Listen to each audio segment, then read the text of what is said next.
35 ఇది చిన్న కథ కాదు. ఈ మూవీని చూశాను గైస్. మూవీ అయితే చాలా బాగా నచ్చింది గైస్ నాకైతే. ప్లాట్ లైన్ విషయానికి వస్తే మ్యాథ్స్ రాని అరుణ్. మరి అరుణ్ ఆ మ్యాథమెటిక్స్ సబ్జెక్ట్ పాస్ అయ్యాడా ఫెయిల్ అయ్యాడా అనేది మూవీ చూసి తెలుసుకోవాలి. మూవీ అయితే చాలా బాగుంది గైస్. చాలా ఫ్రెష్ ఫీల్ అనిపించింది. యాక్టర్స్ విషయానికి వస్తే మదర్ రోల్ గా ప్లే చేసిన నివేద థామస్, అరుణ్ మదర్ గా సరస్వతిగా చాలా బాగా చేసింది. యాక్చువల్ గా తన పర్ఫార్మెన్స్ అయితే చాలా బాగుంటది మూవీలో. ఫాదర్ రోల్ గా చేసిన విశ్వదేవ్ కూడా చాలా బాగా చేశాడు. అలాగే ప్రియదర్శి కూడా ఎవరి రోల్ కి తగ్గట్టు వాళ్ళు చాలా బాగా ప్లే చేశారు.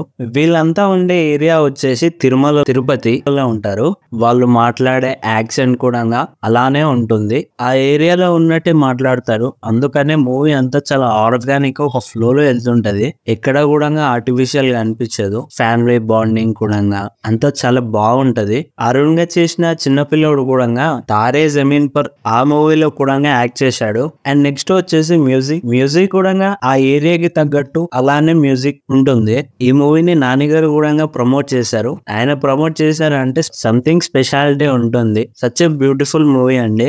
ఎంతైనా నానిగారు ప్రమోషన్స్ చేసే మూవీస్ మాత్రం చాలా బాగుంటాయి. అందులో ఇది ఒకటి. ఓటీటీలో స్ట్రీమ్ అవుతుంది. చక్కగా మీ ఫ్యామిలీతో కలిసి చూడండి. ఖచ్చితంగా ఒక ఫీల్ గుడ్ మూవీ చూసానన్న భావన వస్తుంది. డోంట్ మిస్ ఇట్ అండి. ఎందుకో ఈ మూవీ అన్అడిటెడ్ అయిపోతుందేమో అని అనిపిస్తుంది. చూడండి, ఎంత ఎక్కువ మంది వీలైతే అంత ఎక్కువ మంది చూడండి.